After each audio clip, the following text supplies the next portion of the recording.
चलो ठीक है। अच्छा ये बताओ, ये टोपी शुक्ला में और कुछ बचा था ना? बचा वो आप ही चले गया था। ये भाई करबला चले गई थी दादी। नहीं मतलब उसी के इर्द गिर्द हमारा टॉपिक घूम रहा था। हाँ करबला पर टॉपिक चल रहा है। जैसे करबला में इलाज में की याद है। हम लोग पढ़ रहे थे कि टोपी के जो परिवार वाले थे वो इरफान से मिलने के लिए उसको हमेशा मना किया करते थे। ठीक है, लेकिन इरफान का मन क्या होता था, वो हमेशा टोपी का मन हमेशा इरफान से ही जुड़ा रहता था। इसमें एक आप आगे पढ़े होंगे तो उसमें लिखा होगा, उसमें तो कुछ और लिखा है, लेकिन बात वही चीजें है क्या कि इश्क न जाने जात कुजात और नींद न जाने टूटी खार। जब किसी से हमारा मन मिलता है वो किस जाति का है, किस धर्म का है, हमको इससे परवाह नहीं होती है। ठीक उसी तरह से जिस तरह से अगर हमको बहुत अच्छी नींद आ रही है तो हम ये नहीं सोचेंगे कि ये डल्लफ का गड्ढा है कि नीचे जमीन पे सो रहा है। नींद आ रही है तो हमें कहीं भी नींद आ जाएगी। तो मेन कहने का जो लेखक है उनका उद्देश्य यही है कि लोगों के मन जुड़ने चाहिए। धर्म जुड़े या ना जुड़े, लेकिन लोगों का मन जुड़ना चाहिए। और उसी तरह का मन टोपी और इरफान के साथ उन दोनों का जुड़ा हुआ था। वो बचपन के दोस्त थे, तो वो ये नहीं सोचते थे कि हम किस धर्म के हैं, हमें कहाँ मिलना चाहिए, किससे नहीं मिलना चाहिए। उन लोगों को सुकून अगर मिलता था तो दोनों को एक साथ ही मिलता था। लेकिन ये चीज उनके पेरेंट्स नहीं समझते थे, उनके माता पिता नहीं समझते थे। वो अपने धर्म को ही लेकर के आगे बढ़ना चाहते थे। ठीक है, तो इतनी चीजें हम लोगों ने पढ़ी थी। और उसमें पढ़ा था कि जब टोपी जाता था इरफान के घर तो उसकी दादी के पास ही बैठना चाहता था, लेकिन उसकी बाजी और अम्मी यानी उसकी मम्मी और दीदी इरफान से बात तो नहीं करते थे, पर उसकी भाषा सुन करके उसका मजाक उड़ाते थे। ठीक है, तो उसकी दादी भी उसको डांट के कहती थी, क्यों चला आता है तुम इनके पास क्यों चले आते हो। और ये सब करने के बाद फिर भी दादी की डांट टोपी को बहुत ही अच्छी लगती थी, क्योंकि दादी प्यार से ही डांटती थी उसको। इन सब के बाद ये हम लोगों ने देखा था कि फिर वो जब टोपी से जब कभी भी बात करना शुरू करती थी तो उसकी माता जी का हालचाल पूछते हुए भी करती थी। और वो अपने पूरब के भाषा में, हर लोगों की अपनी क्षेत्रीय बोली होती है ना। आप लोग जिस भी गांव से, जिस शहर से बिलोंग करते होंगे, क्षेत्र में हमारे क्षेत्र है, इस क्षेत्र की कौन सी भाषा है? ये पश्चिमी की भाषा होती है। ठीक है, हम जो इससे जब आगे उधर बढ़ते जाएंगे ये पूर्वी भाषा है, और इधर से जितना आएंगे आप ये पश्चिमी क्षेत्र कहलाता है, और इधर पश्चिम की भाषा चलती है। ठीक है, तो जिस क्षेत्र के हम होते हैं उस क्षेत्र की भाषा बोलने में हम कंफर्टेबल फील करते हैं। तो उसकी दादी भी उसकी पूर्वी भाषा में बोलती थी, कहती थी कि तोरी अम्मा क्या कर रही है ना, कि तेरी अम्मा क्या कर रही है। इसी से बात करने की शुरुआत हो क्या करती थी। फिर क्या कहती थी, दादी कह रहे कि दादी हमेशा यही से बात शुरू करती। पहले तो वह चकरा जाता कि अम्मा क्या होता है ना। जब दादी बोलती थी कि तोरी अम्मा क्या कर रही है, तो टोपी को जब तक ये सारी चीजें नहीं पता थी तो वो चकरा जाता था, इसमें पड़ जाता था कि भाई ये अम्मा क्या होता है। मैंने तो हमेशा माता जी मम्मी ऐसा कहा है, पर ये अम्मा क्या होता है। फिर वह समझ गया कि माता जी को कहते हैं, और यह शब्द उसे अच्छा लगा। अम्मा इस शब्द को गुड़ की डली की तरह चुगलाता रहा। गुड़ की डली की तरह चुगलाने का अर्थ क्या? मैम बार-बार बोलते रहा, क्योंकि हाँ, उसको क्या किया, बार बार उसी शब्द को दोहराता रहा। अब देखो ये अगर शब्द कहीं पे आ जाएगा कि इस पार्ट के हिसाब से, मान लीजिए इसी का आंसर पैसेज आ गया और उसमें दे दिया कि गुड़ की डली की तरह चुगलाने का क्या तात्पर्य है, तो उसकी बात होगी कि वो एक ही शब्द को बार बार दोहराता था। भाई हमें कोई शब्द, जैसे आप आते जाते कोई गाना सुन लेते हो या फिर कुछ ऐसे शब्द होते हैं जो आपके कानों में पड़ते हैं और सुंदर लगता है, तो आप मन ही मन उसको बार बार दोहराते हो। वही प्रक्रिया टोपी के साथ भी थी। उसको जब अम्मा शब्द का अर्थ पता चला तो उसको इतना अच्छा लगा कि बार बार उसी शब्द को क्या करता था, वो दोहराता था, मन में उसको दोहराता रहता था। अम्मा अब्बू बाजी, 3 शब्द उसने रट लिया था, अम्मा अब्बू और बाजी। फिर एक दिन गजब हो गया। डॉक्टर भृगु नारायण शुक्ला नीले तेल, भृगु नारायण शुक्ला कौन थे? टोपी के पापा। हाँ, टोपी के पिताजी थे। तो डॉक्टर भृगु नारायण शुक्ला नीले तेल वाले के घर में भी 20वीं सदी प्रवेश कर चुकी। तेल बेचती थी क्या?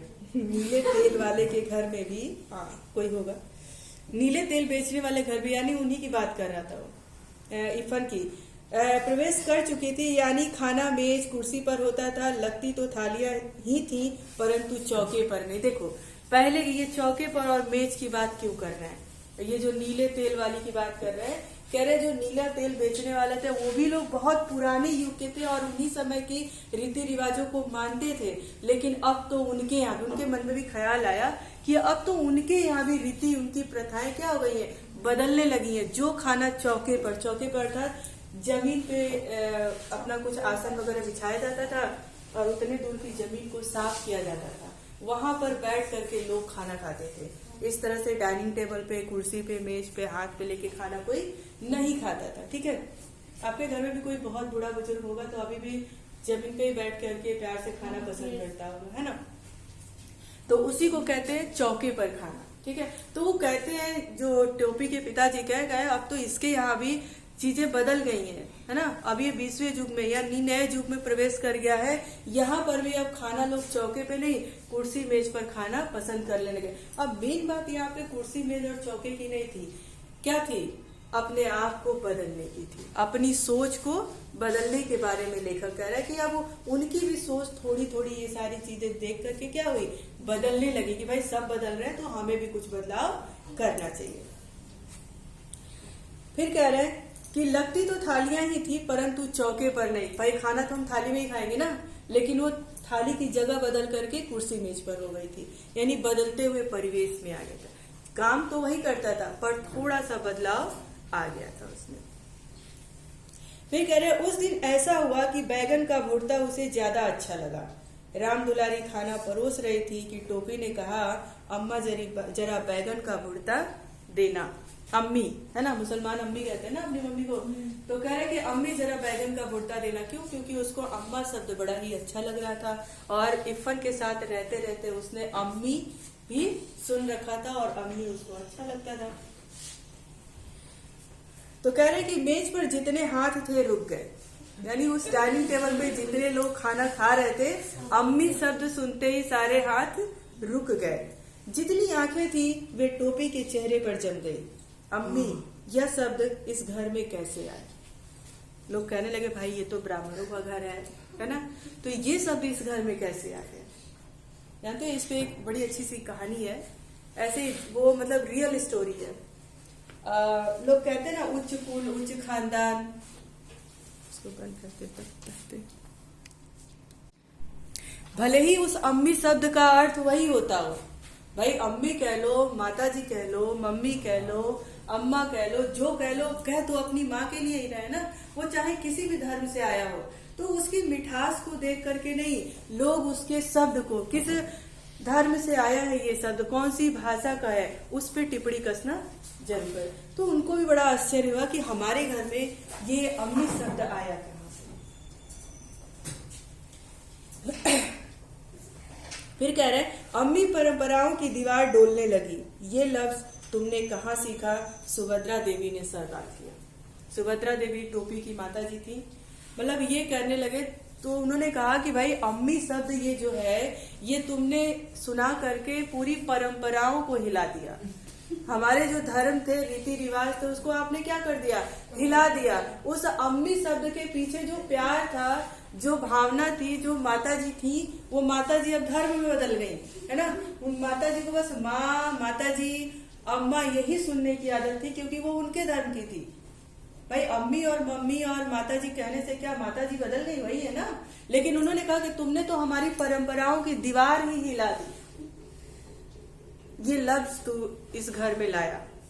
अच्छा हुआ कि उन्होंने और ज्यादा अतिशयोक्ति नहीं कर दी कि भाई मेरा धर्म भ्रष्ट हो गया, मैं तो अब अशुद्ध हो गई, तुमने मुझे अम्मी कह दिया, है ना। यहाँ तक नहीं पहुंची थी, हो सकता कि यहाँ भी पहुंच जाती हो। तुमने सीखा कहाँ? उन्होंने कहा कि तुमने ये शब्द सीखा कहाँ? लफ्ज का अर्थ होता है शब्द, ठीक है। तो टोपी कहता है, टोपी ने आंखें नचाई। लफ्ज का होता है माँ?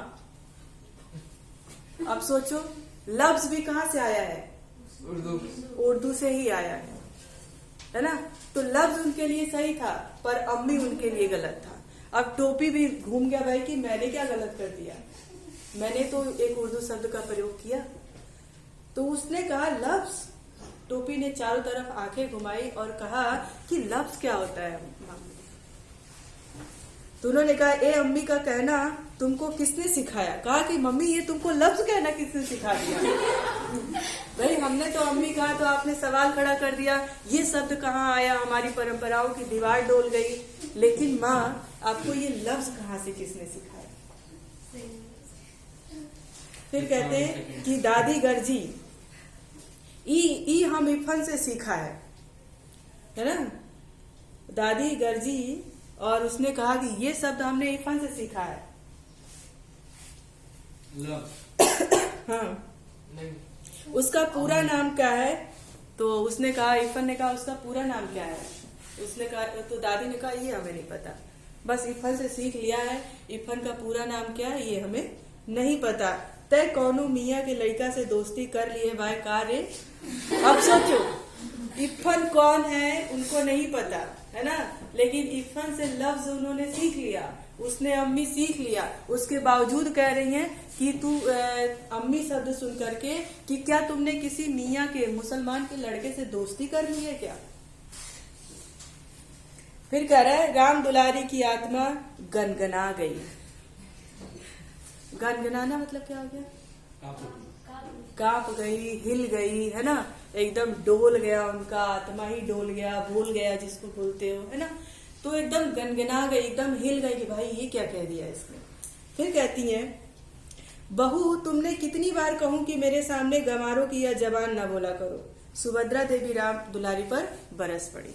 अब देखो अपनी गलती छुपाने के लिए लफ्ज तो अच्छा शब्द है भाई, कोई जानकार व्यक्ति ही लफ्ज शब्द का प्रयोग करता है, लेकिन अब उसने टोपी को तो अम्मी कहने से सवाल खड़े कर दिए और वो खुद भी लफ्ज बोलती थी, तो अब वो क्या करे? अपनी गलती छुपाने के लिए क्या करी?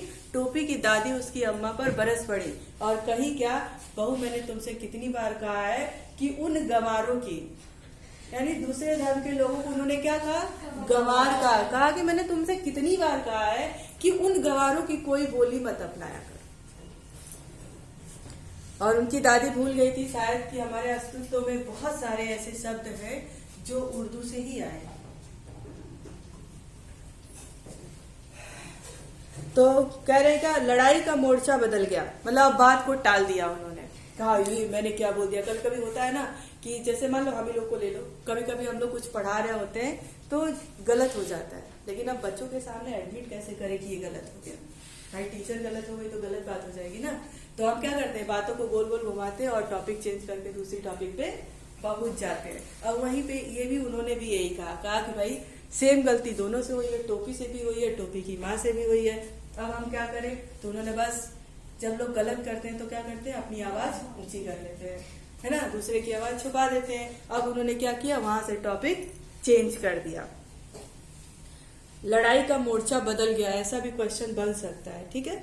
तो ध्यान देना, लड़ाई का मोर्चा बदल गया यानी बात को बदल दिया गया, ठीक है। दूसरी लड़ाई के दिन थे, इसलिए जब डॉक्टर भृगु नारायण नीले तेल वाले को यह पता चला कि टोपी ने कलेक्टर साहब के लड़के से दोस्ती की गांठ ली है, तो वह अपना गुस्सा पी गए और तीसरे ही दिन कपड़े को और शक्कर में के परमिट ले आए। आप देखो अभी तक तो ये घर तक ही चला आ रहा था, लेकिन अब क्या हुआ, अब दुकानदार वो नीले तेल वाले के पास भी ये बात चली गई और उसको लगा कि टोपी अब दूसरे धर्म के लड़के से दोस्ती कर लिया है। तो क्या किए, वो अपने कपड़े का जो परमिट, जो कागज बनता है ना, लाइसेंस वगैरह जिसको कहते हो आप लोग, उसको परमिट कहते हैं, तो अपना गए, भाई तुम्हारा तो लड़का भ्रष्ट हो गया है, दूसरे जाति के लोग से दोस्ती कर रहा है ना, तो गए तो अपना परमिट वगैरह वापस उठा ले आए। फिर कह रहे परंतु उस दिन टोपी की बड़ी दुर्गति बनी। बड़ी दुर्गति बनना, बहुत बुरी हालत होना। हाँ, बहुत बुरे हालत हो गए उसके। क्यों? क्योंकि उसके ऊपर सवाल पे सवाल चले आ रहे थे, ऑब्जेक्शन पे ऑब्जेक्शन चले आ रहे थे, है ना। जैसे अभी आप लोग के सामने दुर्गति आपकी हुई, मैम कह रही है नहीं ये सिलेबस के अंदर की बात है, और आप क्या कह रहे हो, सिलेबस के बाहर की बात है। भाई दुविधा में फंस गए हो, दुर्गति हो रही है, अगर नंबर नहीं मिला तो आपका नुकसान, है ना, और मैम को नंबर देना पड़ा तो मैम का नुकसान, भाई अकारण ही मुझे नंबर देना पड़ा, है ना। तो यहाँ पे दुर्गति आपकी हो रही है क्योंकि आपको सिलेबस कंफर्म नहीं है। तो उसी तरह की बात टोपी के साथ भी हो रही थी। टोपी के साथ क्या हुआ, टोपी के साथ क्या हुआ कि उसकी अम्मा भी सवाल खड़े कर रही थी। अब तो मोहल्ले वाले भी लगे कहने, ऑब्जेक्शन करने कि भाई ये दूसरे धर्म का है तो हमें शायद इसके साथ नहीं रहना चाहिए। ठीक, फिर कह रहा है कि सुभद्रा देवी तो उसी वक्त खाने की मेज से उठ गई और राम दुलारी ने टोपी को फिर से बहुत मारा, दौड़ा दौड़ा के मारा कि तूने क्या कर दिया, है ना। यही हुआ ना कि तूने क्या कर दिया। एक तो हम लोग खाना खा रहे थे, मम्मी नहीं बोल सकता था, अम्मी बोल के चला आया, सबके खाने हो गए और मुझे डांट भी पड़ गई तेरी दादी से, है ना। तो उसने अपना बदला क्या किया, उन्होंने टोपी के साथ उतार लिया। तय फिर जयबे ओकरा घरे, फिर क्या बोली, तय जयबे ओकरा घरे, है ना। तो बोली फिर तू जाएगा, खूब मार रही है उसको, डांट रही है और कह रही है तू फिर से उसके घर जाएगा। तो वो क्या बोलता है, हाँ मैं जाऊंगा, है ना। कहती है हाँ मैं जाऊंगा। कहता है अरे तोहरा हाँ मैं लुकारा आगे माटी मिलाऊं। इसका मतलब क्या होगा, माटी मिला लुकारा मतलब होता है आग लगाना और मिट्टी में मिला देना। कहती है अच्छा तू हाँ बोल रहा है, मैं तेरे हाँ में ना आग लगा दूंगी और मिट्टी में मिला दूंगी, देखती हूँ तू कैसे जाता है उसके घर। ये उनकी अपनी क्षेत्रीय बोली थी, ठीक है। तो अपनी भाषा में कह रही अरे तोहरा हाँ मैं लुकारा आगे माटी मिलाऊं, है ना। यानी तेरी जो हाँ है, मैं तेरी हाँ को बताती हूँ कि क्या करेगा, है ना। फिर कहती है राम दुलारी मारते मारते थक गई, परंतु टोपी ने यह नहीं कहा कि वह इरफान के घर नहीं जाएगा, क्योंकि टोपी को पता था कि मुझे असली तसल्ली कहाँ मिलती है, इरफान के साथ ही मिलती है। मैं अपने मन की बात बहुत ही सहज कैसे महसूस करता हूँ, इरफान के पास ही महसूस करता हूँ। तो मैं झूठ क्यों बोलूँ, माँ तू मार ले जितना मारे, कभी तो थकेगी, है ना। तो ये सोचते हुए उसने ये नहीं मना किया कि नहीं मैं इरफान से नहीं मिलूंगा।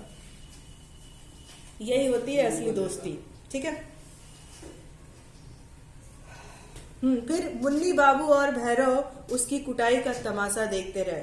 दो व्यक्ति थे, मुन्नी बाबू और भैरव, और जितना वो कुटा रहा था यानी पिटा रहा था उसकी तमाशा उसका देख रहे थे, उसका बीच बचाव वो लोग नहीं कर रहे थे। हम एक दिन एको रहीम कबाबची की दुकान पर कबाब खाते देखा रहा। फिर वो लोग कहा अच्छा मार रही हो, बहुत बढ़िया कर रही हो, मैंने इसको देखा था एक दिन उसके दुकान पे कबाब खाता हुआ देख रहा था।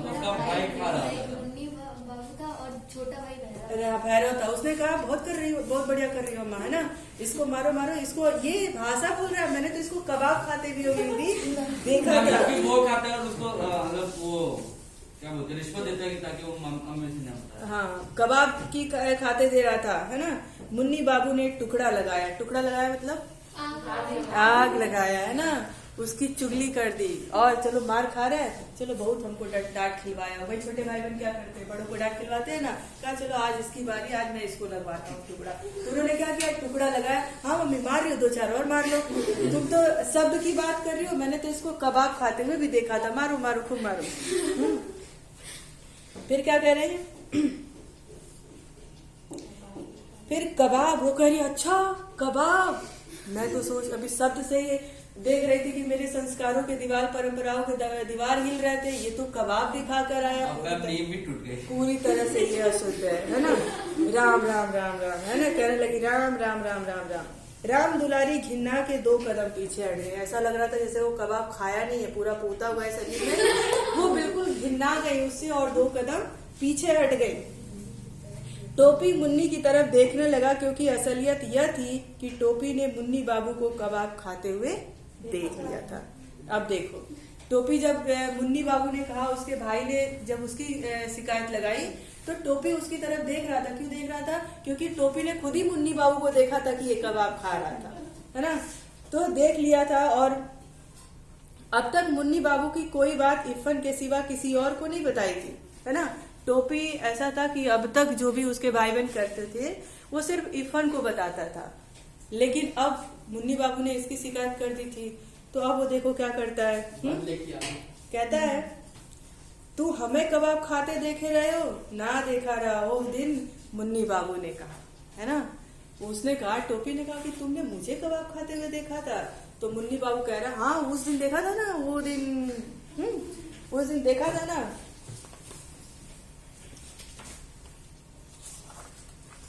तो उसने कहा टोपी ने तो उस दिन देखा था तो उसी दिन क्यों नहीं बता दिया, है ना। सुभद्रा कुमारी ने सवाल किया कि भाई मुन्नी जब तूने उसी दिन देखा था तो आज क्यों बताया, उसी दिन क्यों नहीं बता दिया।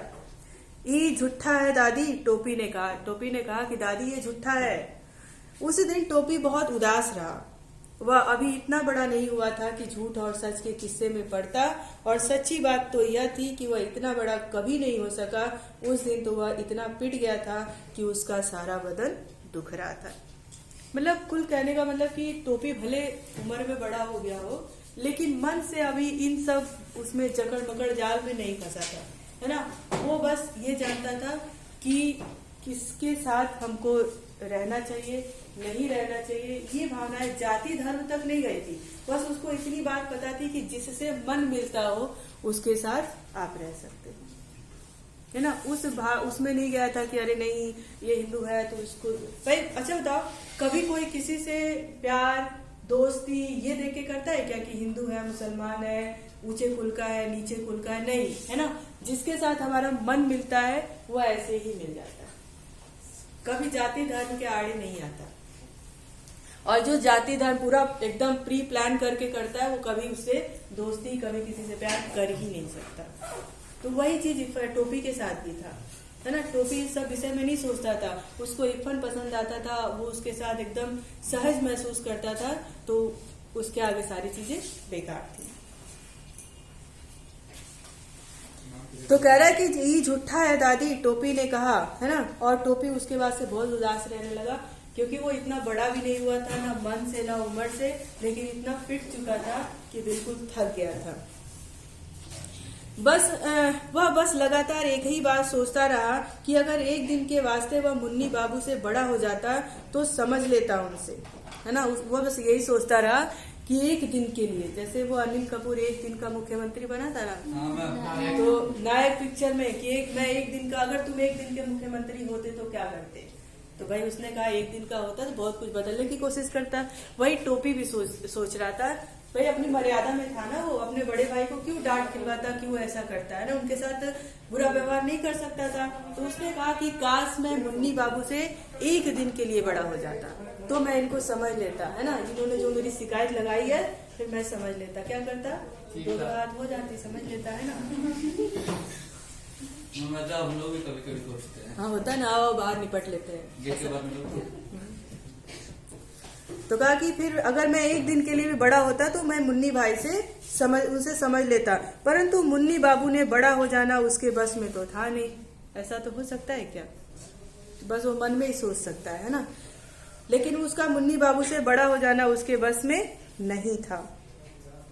वह मुन्नी बाबू से छोटा पैदा हुआ था और उनसे छोटा ही हो जाना उसके रहा। दूसरे दिन वह जब स्कूल में इरफान से मिला तो उसने सारी बातें बता दी। दोनों जुग्राफिया मतलब जुग्राफिया यानी भूगोल का घंटा छोड़कर, भूगोल की कक्षा छोड़ करके क्या करे, अपने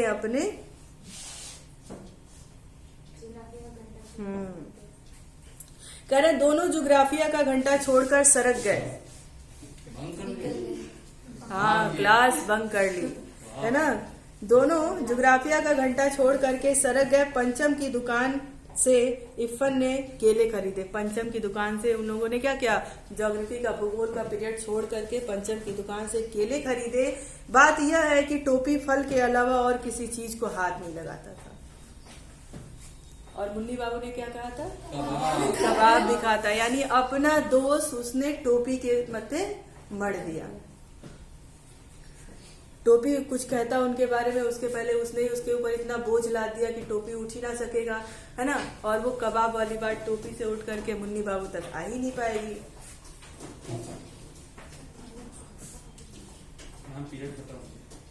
कोई दूसरा आ क्यों नहीं रहा है। आज पेपर है, मैं डाउट पूछूं।